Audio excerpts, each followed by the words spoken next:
আচ্ছা, এই যে আমাদের দেশে গত বছর হিট অফিসার নিয়োগ দেওয়া হলো এত টাকা পয়সা বেতন দিয়া, আসলে ওনার কাজটা কি? ওনার থেকে আমরা কি কি শিক্ষা গ্রহণ করতে পারি বা পারতেছি?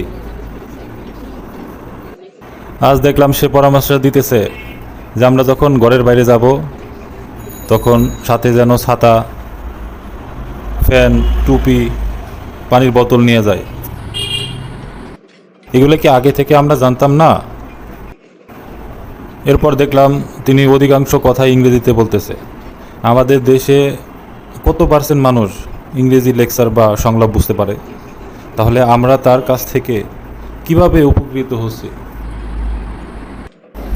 যাই হোক, হিট অফিসার তার কাজ সে করবে, এটাই স্বাভাবিক। এই তাপমাত্রা নিয়ন্ত্রণ করার জন্য আমার ব্যক্তিগত কিছু পরামর্শ: রাজধানী শহরের প্রতিটা রাস্তার মধ্যবর্তী যে আইল্যান্ড থাকে, এই আইল্যান্ডে প্রচুর পরিমাণ গাছ লাগাতে হবে, যাতে করে আমাদের চারিদিকে ঠান্ডা থাকে। এবং দুই পাশের যে ফুটপাথগুলার এরকমভাবে ডিজাইন বা নকশা করতে হবে যেন ওখান দিয়েও গাছের চারা রোপণ করা যায়। তাহলে এই চারাগুলো যখন বড় গাছ হয়ে যাবে তখন দেখা গেলো তাপমাত্রা অটোমেটিকলি কমে যাবে।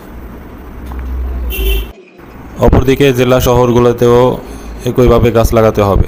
যে শহরগুলোতে আইল্যান্ড নাই বা মধ্যবর্তী স্পেসে কোনো জায়গা নাই, সে রাস্তাগুলো থেকে দুই পাশের গাছ লাগালে হবে। আর আমরা যদি কোনো গাছ কেটে ফেলি বা কাটার প্রয়োজন হয়, সেক্ষেত্রে আপনার একটা গাছের বিপরীতে আমরা যেন 10টি করে গাছ লাগাই।